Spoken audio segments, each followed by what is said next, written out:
Folks, the first thing I want to do is thank you in advance for being here tonight, for this evening. I'm holding here in my hand a snack pack all the way from South Africa. Snuck it through customs. He's a legal guy.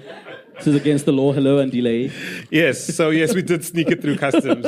Although it's legal, it didn't have to be declared, Musa. Just in case we have government people here. Yeah, where's Edwin? Edwin's going to wrap you around the wrist. Where's Edwin? You're going to get our visas sorted, revoked next time we apply. No, I'm kidding. So, folks, really what we did was a little taste of where we're from. I grew up in Zimbabwe. Musa grew up in parts in Zambia as well as South Africa. But these snacks pretty much available across the Southern African region. I grew up with all three of these things. And for a middle-class home like I grew up in, these are pretty much delicacies our parents could afford at the checkout counter. And we thought we'd bring you some in the spirit of bringing the village to Amsterdam. Aww. So one's already missing. So one of you is Dodge. If you took it, don't worry, you can have it. But the rest of you, please, on your way out, do enjoy some of these. Guys, one of them actually advertises itself as chocolate flavored. So the point isn't to judge its quality. It's consistency and go, I can't believe it. This isn't about being a connoisseur, a chocolate connoisseur. The idea is there's so much nostalgia in these packs, and it's out from our hearts to yours, basically. Can I tell you a little bit of trivia about while we're there? So I thought I'd take the chance. You see this pack here, Nick? It's called Knickknacks. Yeah. There's a little man on it. My first company, Monati Fellas, it was involved in rebranding this actual pack to change him from being a Caucasian clown to being a Rastafarian guy with the glasses. Just in case you all wondering. So I thought I'd just put you out your misery. Musa, I didn't know that about you, bro. Well, that's why it's a little bit of trivia. It's getting to know each other, right? That is crazy. So when you eat Mr. Knickknack, you'll know where the research that informed those nasty dreadlocks came from. All right. Yeah, we have nothing wrong with the locks. It's just these particular ones aren't particularly... Not your best work, bro. No, but no, I'm messing with you. But wow, cool. That's crazy. Yes, sir. Let's proceed. Shall we do that? Let's do this thing. Without any further ado, for our panel conversation around all things to do with hashtag Village Diaries Amsterdam, we have first introducing Danai. Did I say that right, Danai? You are so funny. Danai is from Zimbabwe, and she's particular about the way her name is pronounced. So do not mess with Danai. Danai is an investment associate at Goodwell Investments. Welcome to you, Danai. Thanks for having me. Please give her a warm round of applause. And I would love to introduce my newly acquired friend we met a couple of months ago, Tania Habimana. Based kind of in Johannesburg, kind of over here now. You've got a nice life you live. But fashion entrepreneur, I think, lives a life by three pillars: fashion, tech, and Africa. So we're happy to have you here, and we hope to get some insights out of you. Tania. Pleasure to be here. Thank you. Hi.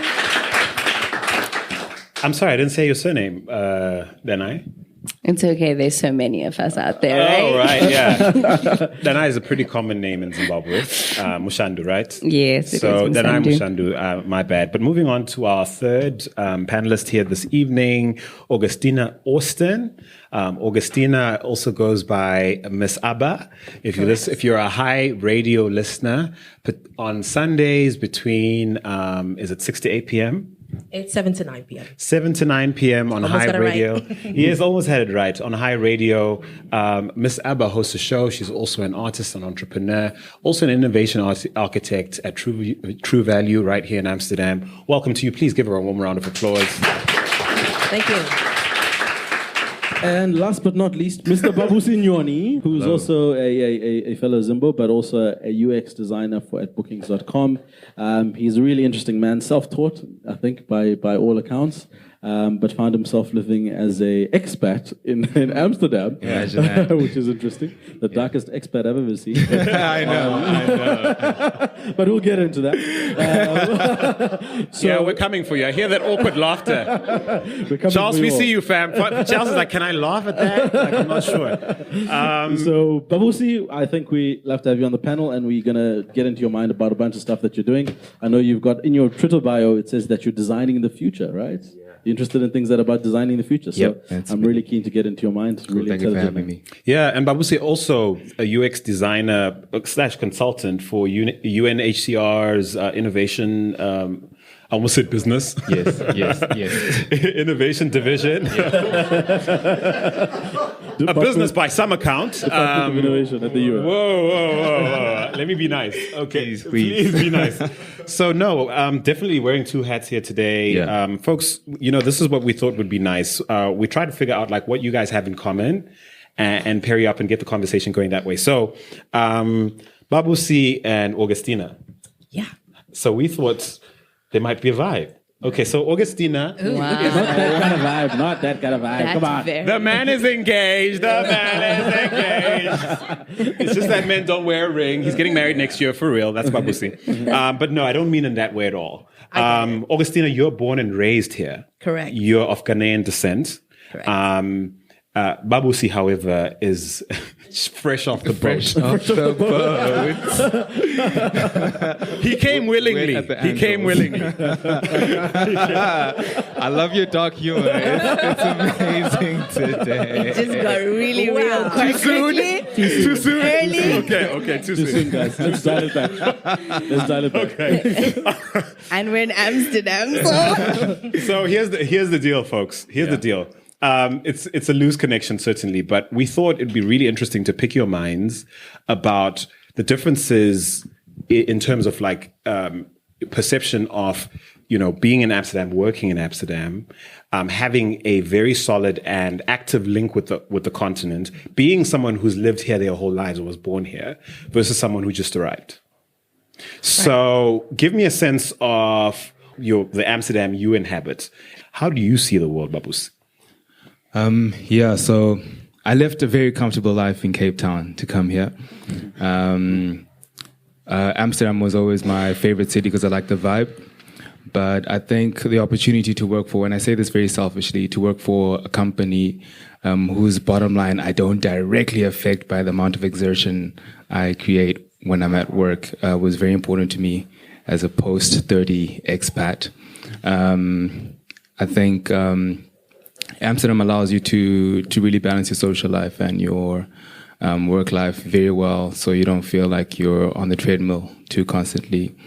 And I also feel like it's vibe-wise, it's a good place to be at as well, regardless of whether or not you're working as an entrepreneur or just doing that 9 to 5.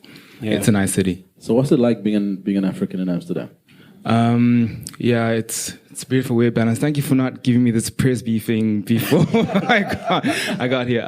Speak louder, please. Yeah.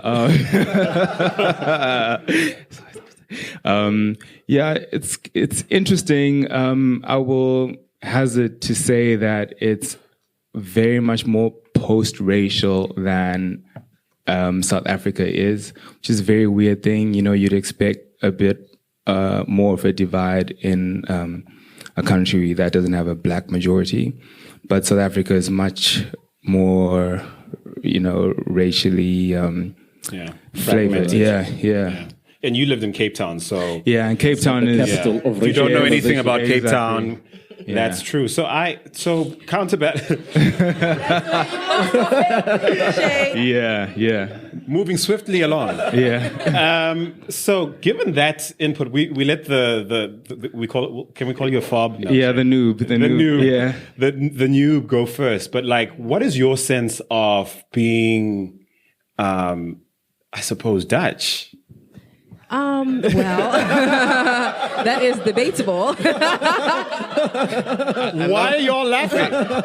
I love these curveballs.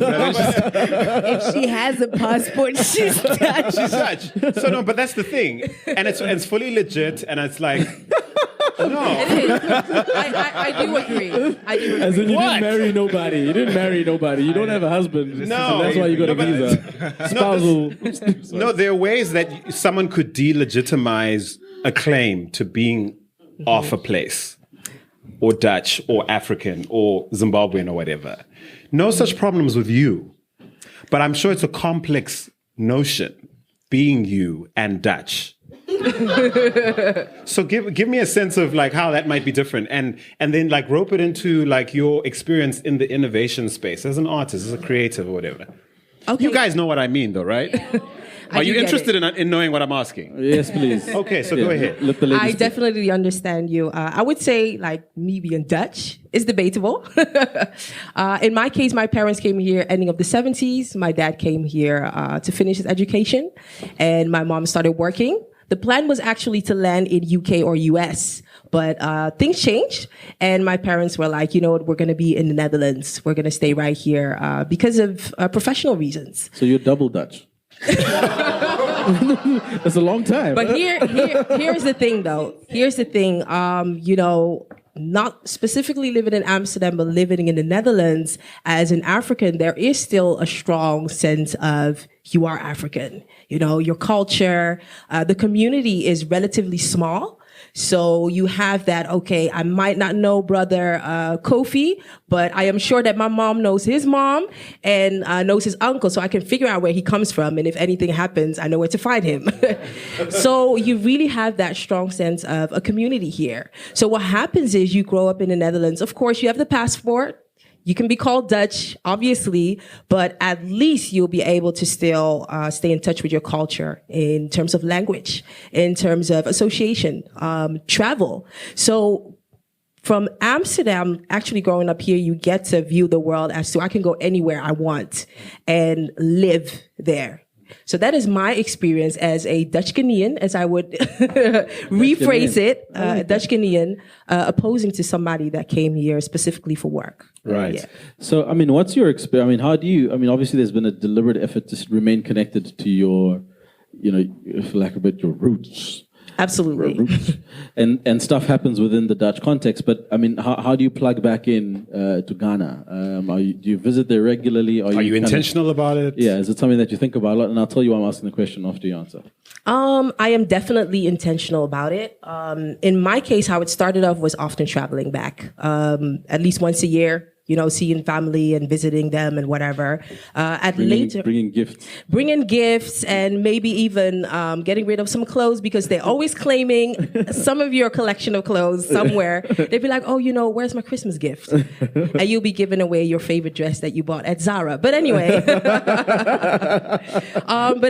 that's how it started. But how it is going now is, for me, for instance, I've done a pageant before, which was to be Miss Ghana here in the Netherlands. Ooh. So you were kind of pushed into being involved for your community, attending events, going back to Ghana, setting up projects for charity, and so on and so on. Is that how you got into in league with True Value, or? That's later on. That's much later on. Okay. Through my network, I came in touch with True Value Startups, which is an acceleration. Listen to me, True Value, True Value. True Value Startups, which is an organization that helps build up startups, whether that be a project in Ghana or South Africa, depending on what is going on at the moment. That was later on. But that, to answer your question, that was the start of me being involved in my community, my country of origin, opposing to just visiting family. Okay. Work came later on. My own business came later on because I got in touch with a lot of African-related organizations, and they needed somebody to be hands-on with the communications. Okay. So, yeah. And do you ever experience imposter syndrome in Ghana? Or did you ever feel that way, coming back into the country? Funny that you asked that. I didn't. A lot of people have. Mm-hmm. I don't know why, but I think that what helped was when I visited family, they were like, this is your house. This is where you're from. And you're a Ghanaian. We embrace you as the way you are. I think that made a difference for me, where I felt like, this is my second home. Okay. Actually. And so Tanya and Danai, there's a link. We're about to find out. We're about to find out. No. Did you want the music? Stop egging him on. It has to be for real conspiracy theories. Now, here's the thing. You guys have an active history with Amsterdam, and in terms of work history, Danai, because Goodwell Investments, based here in Amsterdam, have an office in Cape Town where you work out of. We have several offices. Oh, snap. Beyond that, sorry. Oh, snap. Get it right. And the fund is domiciled in the Netherlands, but our work is elsewhere. Oh, for real? Yes. These are very important things. These are very important to things. Communicate to the wider audience. Okay, well, snap back, moving swiftly along. The link I was trying to make is that you, Tania, have had a history here. You worked for one of the world's largest suit-making concerns, Suit Supply. 5 years in total. Yeah. 5 years in total with this company that pretty much set you up for the career and life you enjoy here today. Absolutely. Now, granted, you come back to the Netherlands quite frequently because you have family here and obviously a professional network you can plug into from time to time. But I sense that you too have a unique experience in being away from the Netherlands, having a direct link to it professionally, and like just moving forward with life in an interesting way. So give me a sense of how your history with, in your case, Tania, your history with the Netherlands, Amsterdam specifically, has, and the line between that and the professional life you now enjoy. So I came to the Netherlands first in about 2011. And my story with the Netherlands is, I want to say different, but without any pretension. But I've been almost like an expat to the Netherlands, like a migrant in the Netherlands, but I've been a Dutch away. So what actually, I know it sounds very weird. So what happened is I came to work for a Dutch company here, Suit Supply. And I worked in a digital marketing capacity, e-commerce. And then while I was working with them, I was given the opportunity to take the Dutch company to Sub-Saharan Africa and to set it up there. So essentially, I got a Dutch backpack on me and took it to Africa. So it was quite two very different experiences. So on the first hand, I'm an expat. Holding many hats. So my ID card says I'm Belgian. That's where you were born? No, I was born in France. Oh, wow. We need to write this down. I grew up in the UK. I studied in Italy and Germany. So I everywhere I go, I've always been an expat in a way. But I think the most interesting thing for me was actually, because I went to live as an adult for the first time with my Suit Supply umbrella. So I'm engaging and living in my home root continent, with this Dutch company on my backpack. And that in itself is quite an experience. Wow. Where do you identify most with? That's the question that I've never heard before. Yeah. I'm speaking ironically. Yeah. No, it's I even ask myself. We have a sparky bunch today. We're getting more than our money's worth. It's okay, we're going in. No, Musa, I ask myself this question as well, and it entirely depends on the context of where I am and the moment. Okay. So right now, where do you identify now? I mean, your business currently it's not even registered in South Africa, but it's doing most of it. No, it is registered. Is it? It is. So my Nonzēro is registered in South Africa. Yes. And then I have a business in the UK that owns a part of Nonzēro. But Nonzēro is South African. Structured finance. Okay, so back to the question. Okay, so back to the question. You're doing most of your business professionally through your company Nonzēro. Yes. That does most of its major accounts are in South Africa currently. At the moment. So I'd say about 70% South Africa and then 30% the rest of the continent. So yes, so given that, Musa's question. Where's you from? So my answer, what I would normally tell people is I'm Rwandan. Wait! Stop! Okay, so that's by blood. By blood. Okay. By blood, but also I relate with what Augustina was saying. It's also by upbringing. So the interesting thing with being an expat or a migrant or an immigrant, living in a different country is that whoever is from your country or from that place, you all of a sudden are best friends.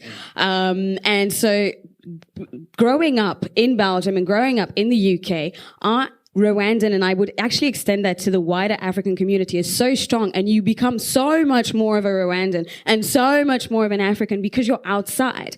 And it was actually when I went back to Rwanda as an adult for the first time that I felt a little bit disconnected from the Rwandan culture.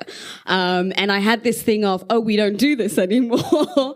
And yeah, because we kept our values and our heritage very strongly, and it was something that my parents wanted to preserve in us. And they'd moved on when you got home. Yeah.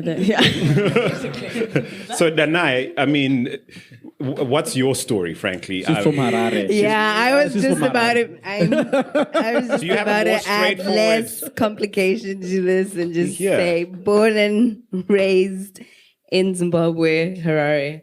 And then I will say half of my life has also been in South Africa.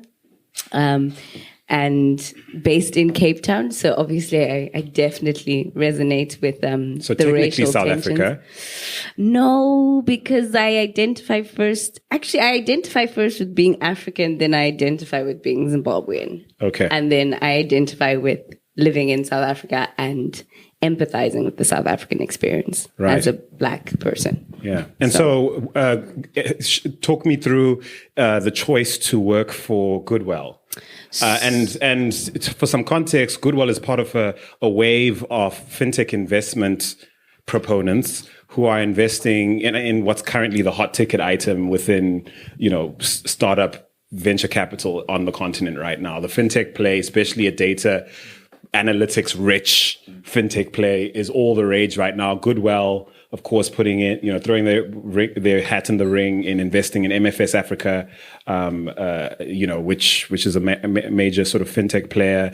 We had a conversation with Velocity Capital's director for private equity, Alan Lushinger, also an Amsterdam-based VC. Couldn't be here tonight, but so kindly came through earlier to give us a chat with one of his investees, Cellulant. You're part of this wave, so I'm wondering how much of that kind of look what is happening in that space, and I see Goodwell and others doing it, and I want to be a part of that, went into your decision, or was it something totally different? So it's a completely different story. And also, I will state that you kind of reduced Goodwell's story a little bit. It was a much smaller investment relative to Velocity Capital. No, it's not about the investment that was made. It's actually about the journey of Goodwell and actually why we exist. Oh, snap. So yeah, okay. there's differences. Okay. So you'd have to look actually at the core of the people in Goodwell. So we're small teams, but we're also very much driven behind one big mission. And that mission is actually about ensuring that we see profit and purpose coming together, specifically for the mass populations. So it's about economic agency for people who don't have economic agency.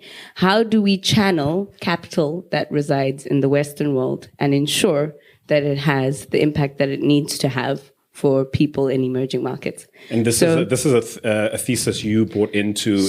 No, so this is a thesis that's always been a part of Goodwell. So we've actually been around for 11 years. No, but I'm talking about you, like buying in and going, I want to be here and part of it. So actually, the reason I joined Goodwell was when I had finished off at varsity, I was in the entrepreneurship space a lot at UCT because that was the university I was at. That's University of Cape Town.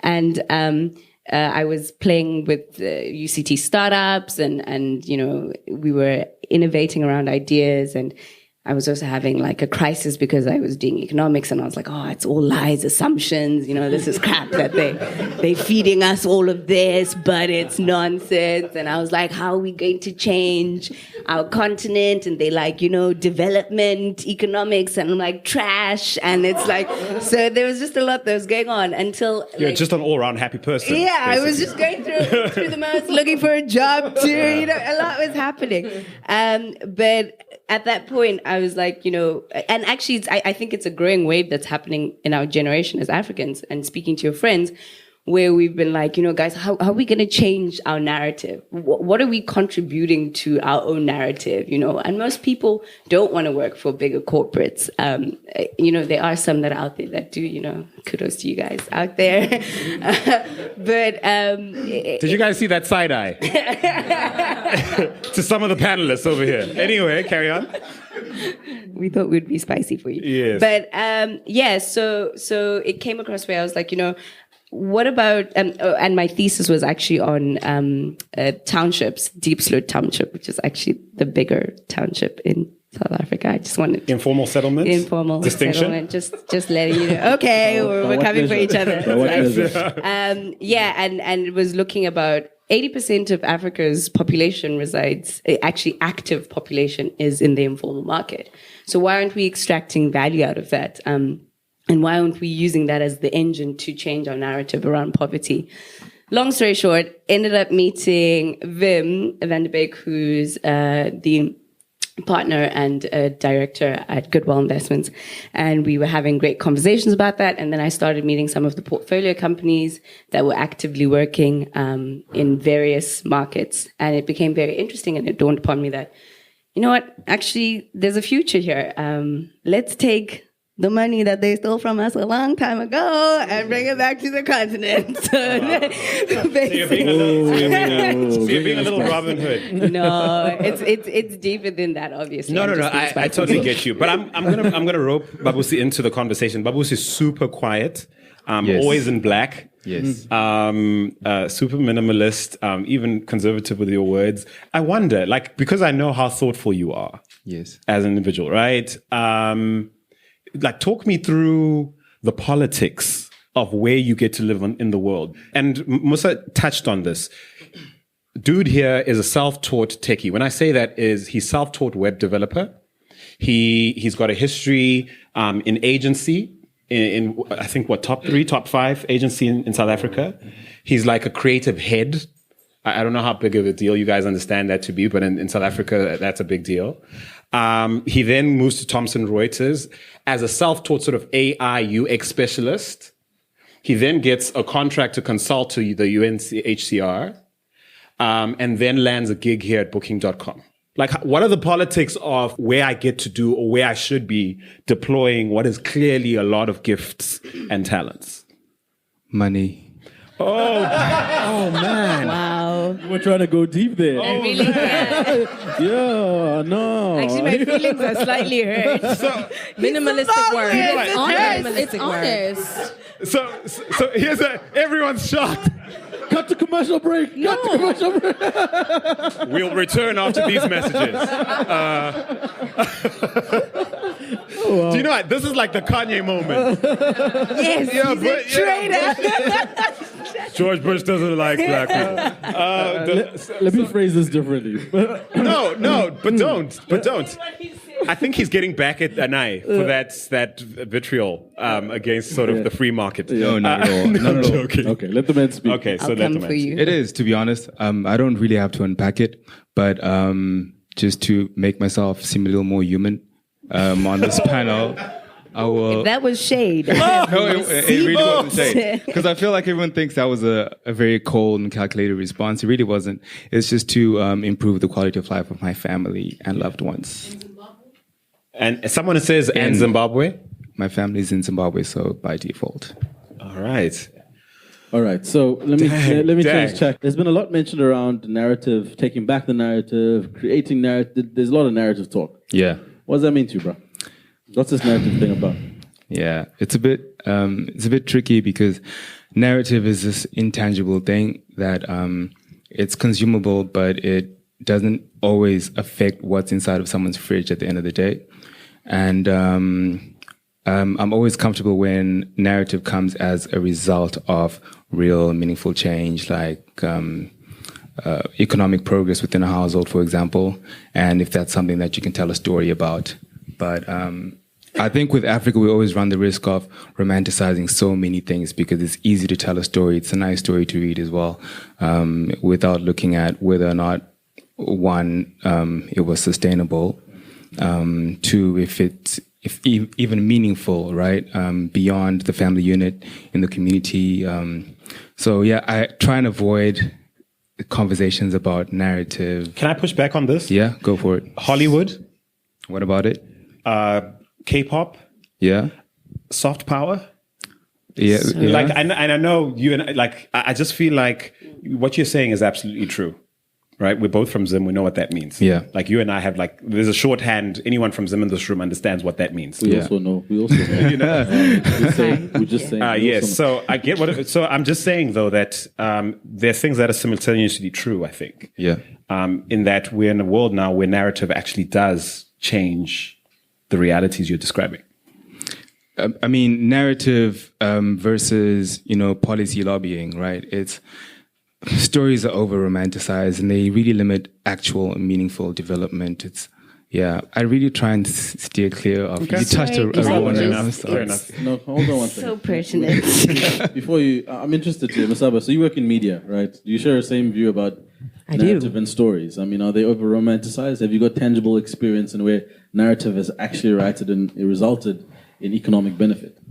That is a good question. I have to take a deep breath. Shall we let her talk while you keep Yes. breathing? Okay. Have your say. I want to 2 take minutes. It's 2 minutes. Gosh, you never give him go. that much. He just didn't He's a say that minimalist. much. No, He doesn't need to. Andile is like. Well, it's my show. It's our show. I'm messing with you. So anyway, carry Sorry, on. I just wanted to state that as true as what you've mentioned is, I think that it also was slightly reductionist in the sense that when we do talk about narrative, and actually what is missing is that we're not talking about narratives that we know. When we're speaking about, and I actually have issues calling Africa Africa because it makes it this weird place and country. Or concept when actually, I mean, why can't we just talk about being specific about what we're talking about? So if we're talking about your grandmother in the rural areas, what is her story? And who's bringing her story to life? And I think that that's an important thing to think about, because I think if there are players in the world that are out there that are actually bringing out those people's narratives, then you give them a platform to have a voice. You've had an opportunity to have a voice, but because of where you are, it was someone in your family's narrative that you're now telling now. So I think that it is very important. It's very defining. Can I interrupt you, Danai, just to say, I think it's a complex conversation. I think oversimplification is the enemy. Yeah. And I think, knowing Babusi as well as I do, and I'm not batting for you, homie, because I disagree fundamentally on some of the things And that's you're okay, saying. yeah, And that's yeah, okay. yeah. I just feel that you get a pass with me specifically, and you can say what you want if you have other opinions. You get a pass with me if you hold your view and you actually live integriously by that view, and that view actually moves the needle for a culture. Yeah. And also what I was saying, sorry, wasn't like the biblical truth. It was just my understanding. Yeah, it was just mine. Right. So, I mean, I'm interested to hear something from you, Tania. You mentioned an interesting story around, who's telling the story of the grandmother in the rural area, who's kind of identifying with that context and being able to raise that as either a problem or a whatever, who's shining the light on that, right? Now, obviously, you're spending quite a lot of time away from your own native land, but it's still being something you identify with. When you look at the generational context of some of those stories that need to be told, some of those places you need to reach into to identify, how have you done that? And has that been important? And I mean, your specific context is you have a Dutch co-founder, for example, in your business. Some people look at that and say the optics of that is all wrong. And that's not me. I just feel like there's so many ways to define doing it right. You know what I mean? Like keeping it real, for us, by us. And not all of those ideas constructive, mind you. And I certainly attest to that. But I mean, given the complex history you described, like how do you navigate those decisions and the narrative you might be burdened or not to put forward? So to put it back to what I do, I'd actually go back to what Babusi was saying, and I actually agree in the sense that most of what I do stems around the enterprise development. We create accelerator programs, and same as what Charles was saying as well. There's so much narrative going on that there are people that are doing.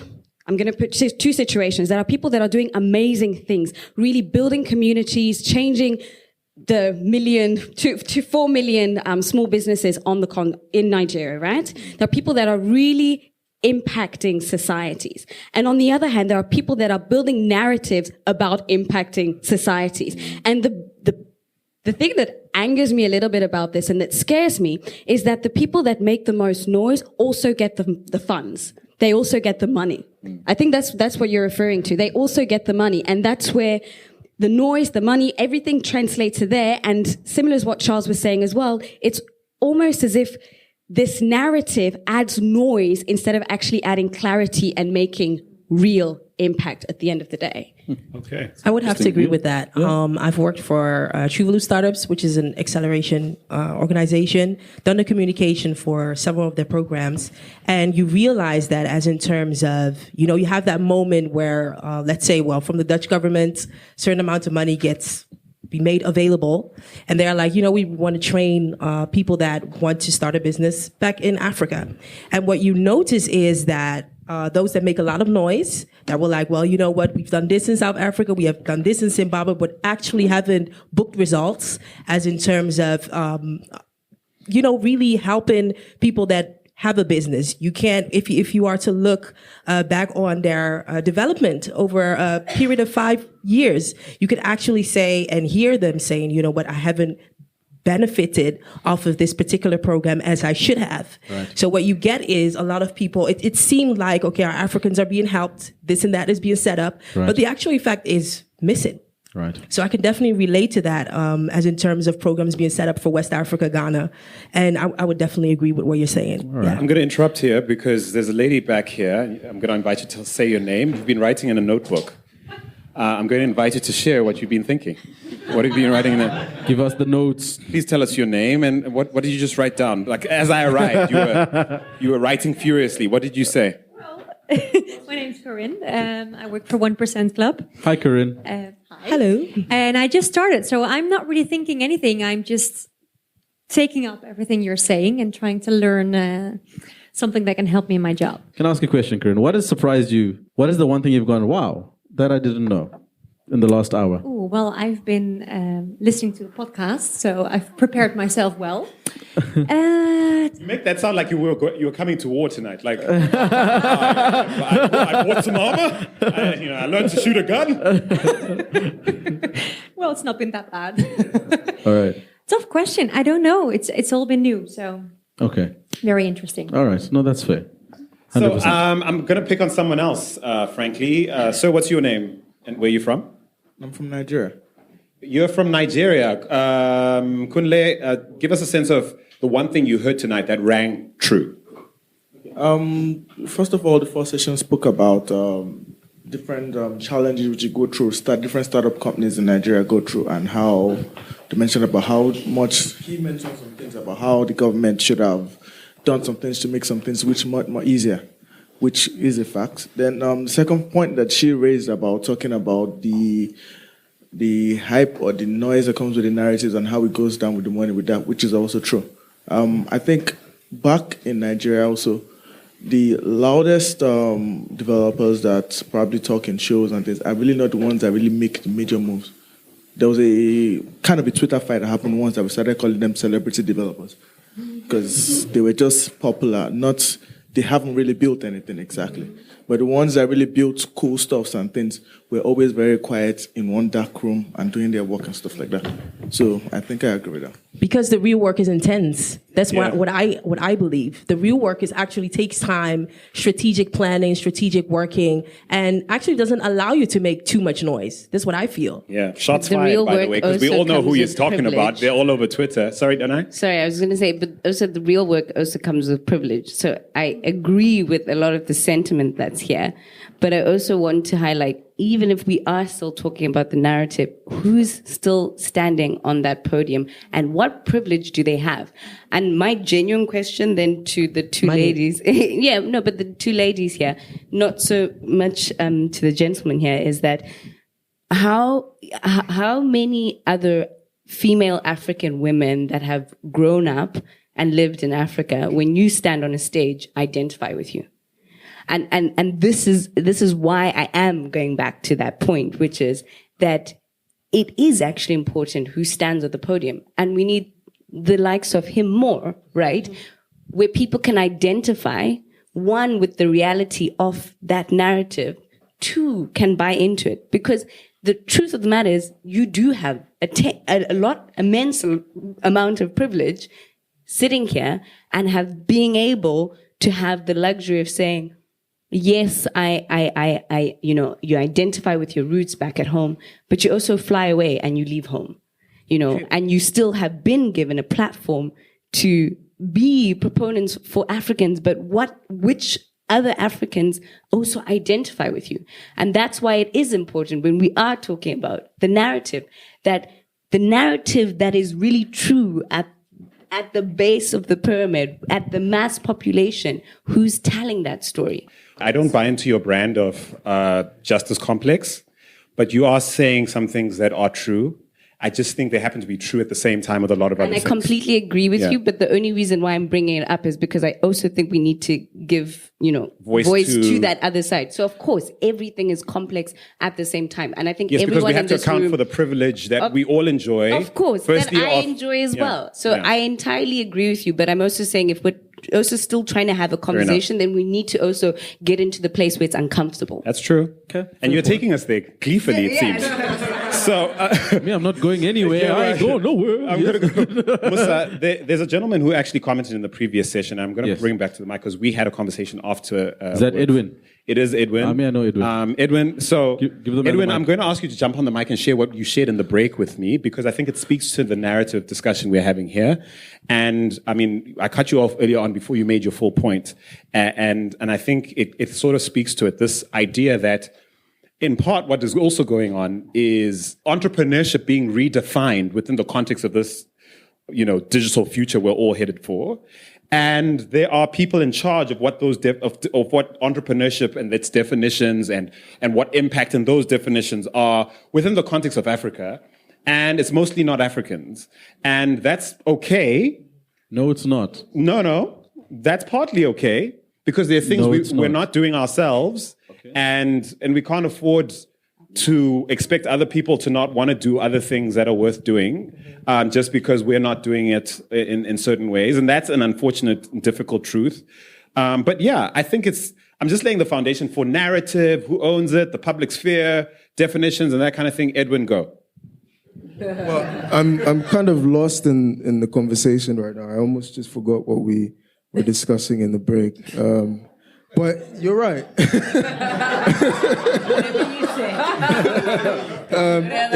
It does really tie in very well, because I think the narrative of Africa being the new haven for entrepreneurship to thrive, to me, as was said earlier, it's old news, because we don't call someone like Dangote an entrepreneur necessarily in Africa. That's not the type of entrepreneurship that I think you find common in Africa. However, that's entrepreneurship that you see on the cover of magazines. It sells magazines. It's popular. And I don't think that as Africans, we've had a chance to really think about what the African dream is, as King T'Challa was saying earlier, because we're being told what kind of entrepreneurship makes sense for Africa. We're being told who is bankable, what is the future of Africa. But I think we need to take a step back and think about what Africa needs. Now, like you were saying, drones are fine. They're good. They have value. They can create real value for all sorts of things, agriculture, transport, and so on and so forth. But how about we just build the roads first? How about everybody just gets clean water to drink? How about you just make sure that everybody has a decent level of education? And I think that's not the sexy type of entrepreneurship. Like in a place like Ghana, where I come from, there are market women, traders who literally hold down the economy, and that's cash-based. But those people are not the entrepreneurs that we hear about. They're not the people that sell magazines. The farmer who makes sure that there's a chocolate bar in Albertine every time you walk in there. They're not the entrepreneurs that we hear about. But those are the entrepreneurs that Africa needs to think about. How do we support those people to create real value? How is the chocolate bar that you're buying providing a living for those people, and how is that shaping the future of their lives in terms of urbanization, so that they don't have to move to, the big cities. And one thing I would just add lastly is that poverty, maybe this is cue for conspiracy theory music. But yeah, poverty to me was created because you had smallholder farmers who were just growing vegetables, onions, and things for their families in their villages. Somebody comes over with a whip or gunpowder and says, you leave the village and the small tomatoes, go to the plantation and make me cocoa, or whatever it is. That's how come you had Ivory Coast, Gold Coast, whatever, because these people, or I don't want to call them, slave masters, but the capital system of the time decided that this is what we need, right? And so these people became poor because they had to leave the small farms to go on the big plantations, and nobody was growing tomatoes and onions for the village, right? And the knowledge, I think what we have to remember is the knowledge, the skills of that whole system was the slaves. They knew how to grow. They knew great agricultural methods that were implemented on a large scale. But we forget that has made these economies dependent. Ghana doesn't make cocoa because the farmers, enjoy it or because it feeds the whole country. But because if we don't sell cocoa, the government is not going to have money to do anything. That's not by choice. That's not by choice, right? So that's the point I was trying to make. But thank you, sir. Wow. Okay. All right. So, sorry. What's your name, brother? T'Challa. My name is Ametepe Ngloze. I wanted to thank the gentleman, Edwin, over there, because you point out a very important thing. The whole story also about the narrative, what we're talking about is actually what do we really envision for Africa as Africa, or as you want to call it. Do we want Africa like becoming, let's say, Wakanda, or do we want to make it as Europe? This is something that we Africa only can determine by discussing that vision. And I think that it's good that people are talking about it in these surroundings. And what I also think is that you need to have the noise to reach other people, because you need to have people that talk about what you're talking about, the people that make the noise get the most fun. You also need to have the noise to be heard. Otherwise, nobody's going to hear it. So that's what I want to add. Okay.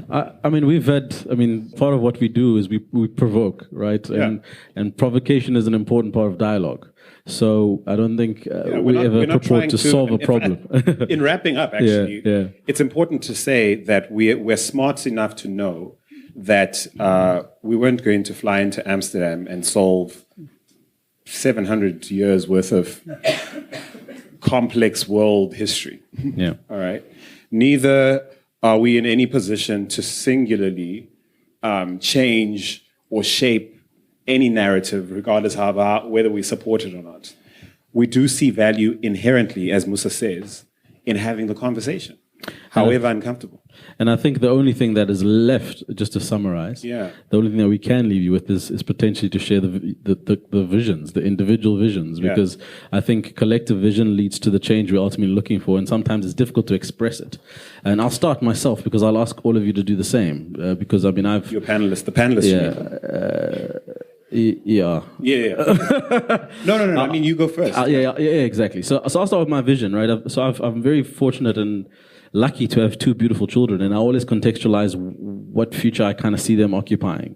And I wrote an article once about kind of when I close my eyes and I see like the vast plains of the country that I come from, and I see like technological plains emerging and people being able to actually live subdermal lives because things are solved underground and we don't have to worry about kind of housing people.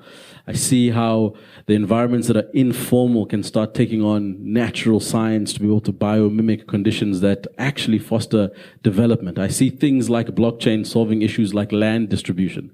And in the future that I envisage and I see, I kind of have at the core of me this intersection between humanity and technology.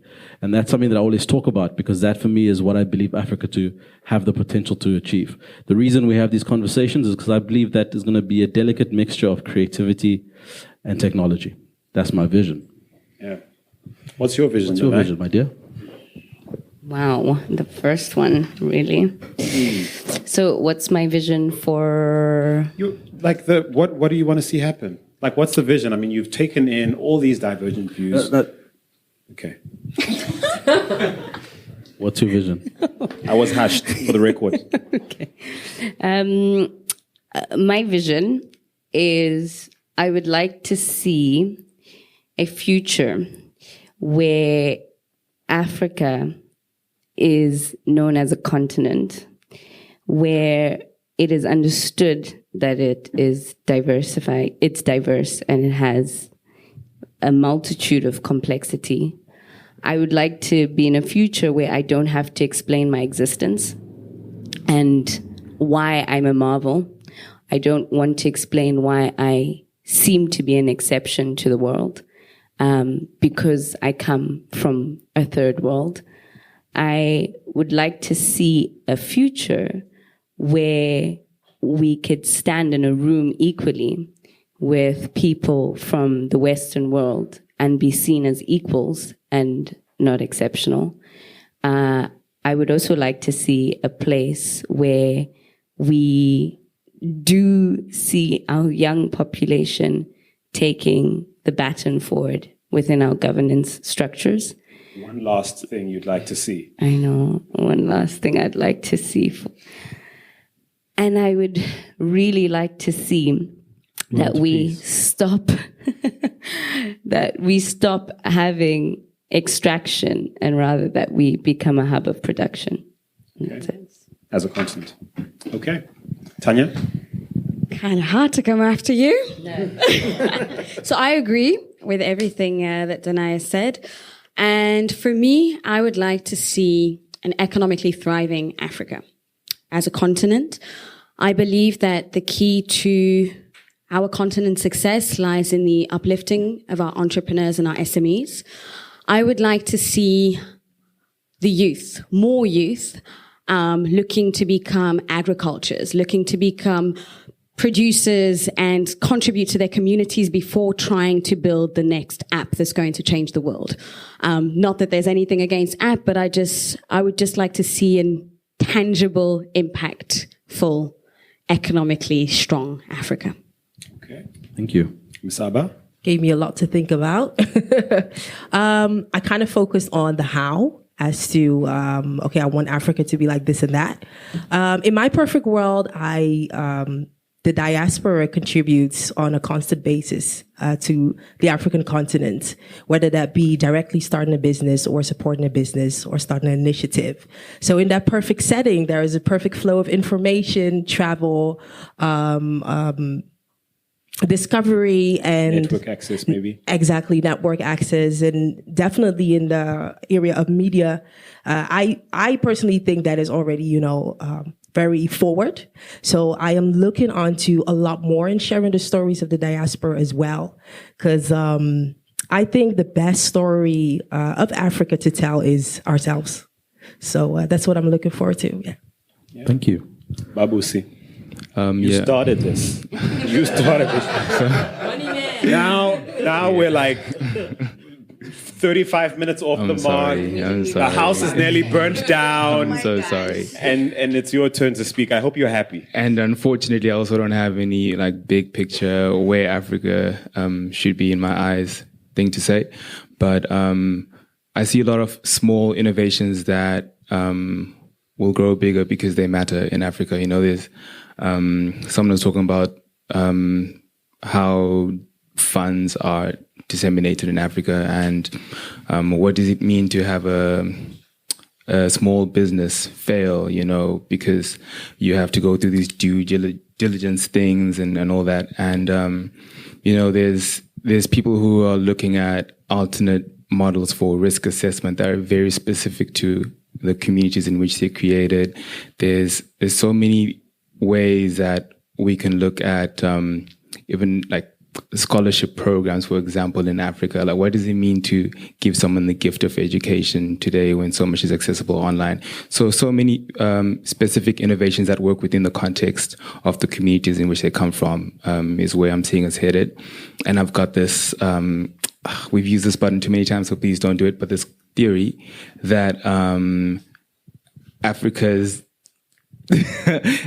entrance into a worldwide global conversation on innovation and technology will be very important, and it's to do with AI. Yeah, he's going to leave us there. Okay, well, as he made us not talk about tech. I see his MO. He's like, light a match, walk away. That's the thing. That's what Babusi's up to. I see. It's a lot to unpack, but... Sorry. It's really a lot to unpack, but perfect. Yeah. I mean, this dude. And so I get to kind of have the last say, and I know you expect a long say. Really, the future, I hope, is a very pragmatic one. It's one that appreciates 3 words. Oversimplification is 4 words. Oversimplification is the enemy. Oversimplification is the enemy. And that's what this evening has been about. The entire evening is about. I'm sure some of you came thinking you'd meet a whole bunch of Africans who all think alike, who all like sing Kumbaya and think, Black Panther was an awesome movie. And who is that person who doesn't feel that way? I have mixed feelings about that. But that's part of the point, though, isn't it? There are a lot of things that are true at the same time. There are a lot of complex truths that don't negate each other.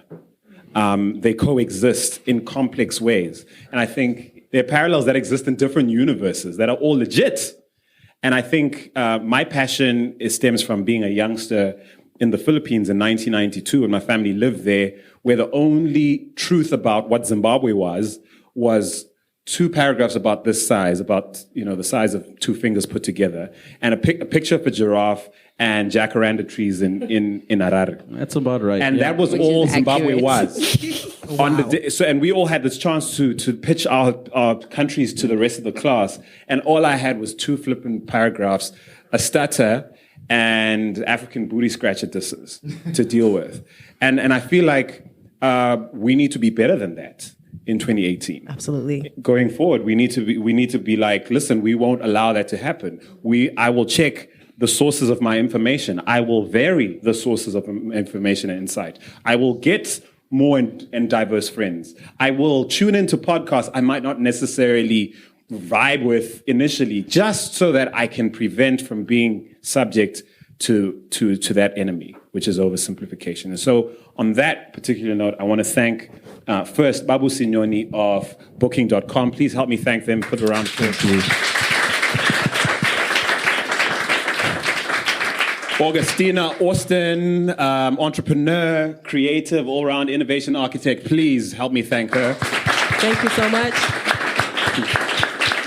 Tania Habimana, of course, oh my word, entrepreneur, co-founder, head of digital and content at Nonzēro. A warm round of applause. Thank you. Are you going to forget my surname again? Musandu.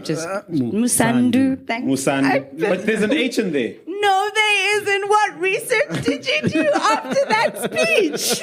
So Danai Musandu is an investment associate at Goodwell Investments. Please help me thank her. Ladies and gentlemen, please help me thank our incredible support for the evening right here in our first night away from our continent for a live podcast event. ATRU Live is where it's at, right here in Amsterdam, with no small thanks from VC for Africa, 1% Club. Please give them a warm round of applause for being incredible. And finally, help me thank, please, the incredible team at African Tech Roundup. without which none of this would be possible. Firstly, behind the scenes, if you'll turn around and she'll wave, that's Tayo Akinyemi back there. Hey, woo, Tayo. Woohoo. Our head of growth. If you don't get a chance to speak to any of us with something you want to chat with, please make sure you speak to her. She's like the deal. Okay, so please do that. And then, of course, I'm going to give a shout out to the honorary member of our team. She's going to hate I did this. I don't know if she's in the room right now. She's Tabiso Masuku, and yes, we share a surname. That's because she's the boo. Woohoo! She's right in the back, and she's not lifting her hand. Last but not least, my co-founder, business partner, co-host on this show. Help me thank Musa Kalenga. Incredible. Thank you. Now, keep it going for yourselves. Keep it going, keep it going, keep it going.